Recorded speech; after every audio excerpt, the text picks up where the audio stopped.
تاب وآمن وعمل عملا صالحا فأولئك يبدل الله سيئاتهم حسنات। তুমি তওবা করো, তওবার পাশাপাশি আমলে সালেহ করো।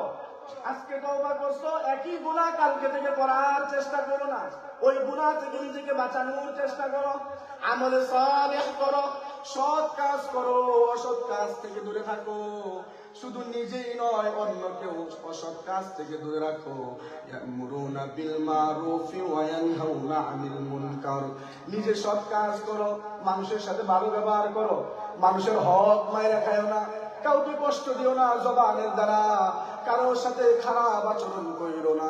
আমার রাসূল বলেন, ওই ব্যক্তি সবচাইতে ভাগ্যবান যে ব্যক্তির জবান এবং লজ্জাস্থান থেকে অপর মুসলমান মুক্ত থাকে। সেই জন্য আমার আপনার জবান থেকে যেন অন্য মুসলমান কষ্ট না পায়, সেই জন্য নিজে সৎ কাজ করা, সৎ আমল করা, সৎ আমলের সাথে নিজেকে সম্পৃক্ত রাখা। রমজান মাস পাইলাম, বেশি বেশি আমল করা, কোরআন পড়া। আমরা যারা কোরআন পড়তে পারি না, তারাও কোরআন পড়ার চেষ্টা করা। আপনাদেরকে অনেক সময় দেখছি নামাজের পরে অনেক মুরব্বীরা বসে বসে এক সাইডে বসে বসে কোরআন পড়তে থাকেন। আলহামদুলিল্লাহ, এটা আপনাদের জন্য বিশাল একটা প্রশংসার বিষয়।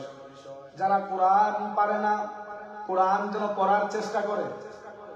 কোরআন পারে না, কোরআন পড়ার চেষ্টা যেন করে, শিখার চেষ্টা যেন করে। আমি কোরআন পারি, আমি কোরআন পড়লে যে সওয়াব, উলামায়ে কেরাম বলেন, যারা কোরআন পারে না, আটকে আটকে আটকে আটকে পড়ার চেষ্টা করে, আল্লাহ তাআলা ওই বান্দার কোরআন তেলাওয়াত দেখে বেশি খুশি হয় যে বান্দা চেষ্টা করতেছে। আল্লাহ তাআলা কখনো খুশি হয়ে ওই বান্দার এক হরফে 70 নেকি দেয়া দেন। সেজন্য কোরআন পড়ার চেষ্টা করে। পারি না, পড়বো না, না এমন কিছু না।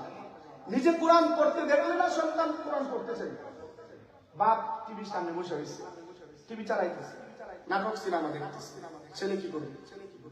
ছেলে যদি আপনার পাশে এসে বসে, আপনি বলবেন এখান থেকে চলে যাও। যদি আপনারা প্রশ্ন করে আপনি দেখতেছেন কেন, কি উত্তর দিবেন?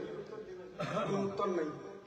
সেজন্য যত সম্ভব টিভি থেকে নিজে দূরে থাকে। স্বামী স্ত্রী যদি টিভি দেখে, সন্তান তো ওই লাইনেই যাবে।